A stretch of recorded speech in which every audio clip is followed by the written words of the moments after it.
नमस्कार दोस्तों, कैसे हैं आप लोग। आप सभी का स्वागत है the real fact YouTube channel में। आप सभी को आज मैं बताने वाला हूं RRB railway group D exam की स्टडी के बारे में।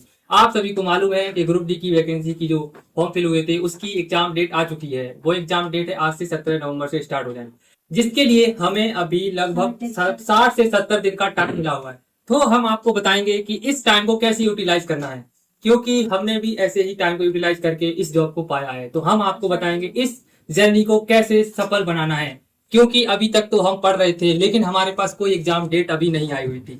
लेकिन अब हमारे पास एग्जाम डेट भी है, टारगेट भी है। तो अब हमें उस टारगेट को कैसे भेजना है, कैसे उस टारगेट तक पहुंचना है, उसके लिए हम इस स्ट्रेटजी को बताने वाले हैं। तो इसके लिए सबसे पहले आपको मेरी बातों को गौर से सुनना है और अपने आप पर भी ध्यान देना है कि हमें किस टॉपिक में परेशानी हो रही है। तो सबसे पहले हम आपको बात बताएंगे कि किस चीजों पर फोकस करें।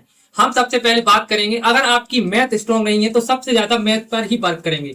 और मैथ में भी मोस्टली टॉपिक जो आते हैं उन पर वर्क करना है। जो टॉपिक आपको नहीं आता है अब उसको छोड़ देना है, क्योंकि अब उस पर टाइम वेस्ट करने का कोई मतलब नहीं है। तो हम सबसे पहले बात करें, मोस्ट आपको हम 4-5 टॉपिक बता देते हैं जिनको हमें ज्यादा से ज्यादा पूछते भी है और जिनकी हमें आवश्यकता भी पड़ती है। जैसे कि हम बोले तो परसेंटेज, नंबर सिस्टम, सरलीकरण और जैसे कि औसत। इस टॉपिकों को ज्यादा से ज्यादा पढ़ें। और आपका काल समय, इन टॉपिकों में ही हमारे सारे से ज्यादा से ज्यादा क्वेश्चन हल हो जाते हैं। अब अगर हम बात करें रीजनिंग की, तो रीजनिंग में हमें कुछ नहीं करना है। अगर आपकी मैथ स्ट्रांग हो गई तो रीजनिंग तो अपने आप ही होती जाती है। दूसरी बात, अगर हम आपको एक बात बताएं, रीजनिंग में अगर आप पढ़ना ही चाहते हैं तो आप कथन निष्कर्ष पढ़िए। दूसरी चीज, और रीजनिंग में सबसे ज्यादा प्रैक्टिस पर ध्यान दीजिए। जैसे कि अगर आप देख रहे हैं जो आपका जो टीसीएस का पैटर्न है, ये अभी देख सकते हैं एनटीपीसी के एग्जामों में सबसे ज्यादा सिटिंग अरेंजमेंट से क्वेश्चन आए हुए हैं।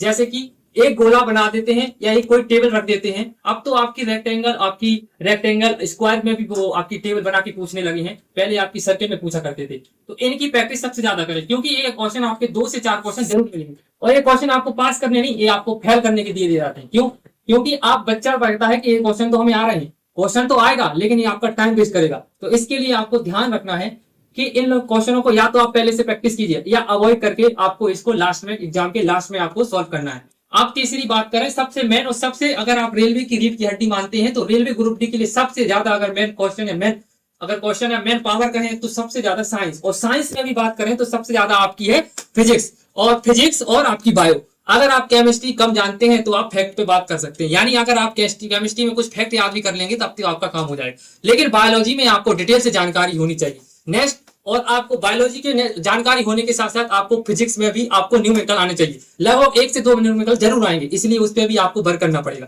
अगर आप इस स्ट्रेटजी को फॉलो करते हैं और मेरे साथ जुड़े रहते हैं तो मैं आपको वादा करता हूं, वादा नहीं, आपको एक आश्वासन जरूर देता हूं कि आपकी सफलता में थोड़ा सा मैं एक आपका सहयोग जरूर कर सकता हूं। इसलिए आप मेरे इस चैनल से जुड़े रहें और हमारे साथ बिल्कुल लगातार जुड़े रहें, क्योंकि मैं इसको लास्ट तक, जहां तक आपका एग्जाम रहेगा तब तक मैं इस पर वीडियो आते रहेंगी। तो आप मेरे इस चैनल को सब्सक्राइब करें, शेयर करें एंड लाइक करें। और आपको बता दूं, अगर आप बिल्कुल तरीके से चाहते हैं कि हम अपनी पढ़ाई को बिल्कुल कंटिन्यू रख सकें तो सबसे पहले आपको यूट्यूब को छोड़ना पड़ेगा, क्योंकि अब यूट्यूब पे कोर्स आएंगे, मैराथन आएंगे। आपको मैं बता दूं, मैराथन से कुछ नहीं होने वाला, क्योंकि मैराथन आपका सिलेक्शन नहीं करा सकती।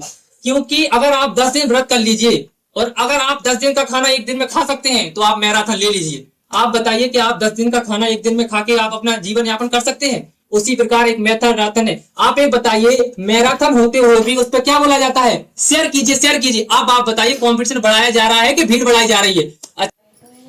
जय हिंद दोस्तों। तो चैनल को सब्सक्राइब कीजिए, लाइक कीजिए एंड शेयर कीजिए और आगे की वीडियो के लिए इस चैनल को देखते रहिए। और मैंने जिस मौकों से पढ़ाई की है उसकी वीडियो भी मैं कुछ दिनों में बनाऊंगा। जय हिंद, जय भारत।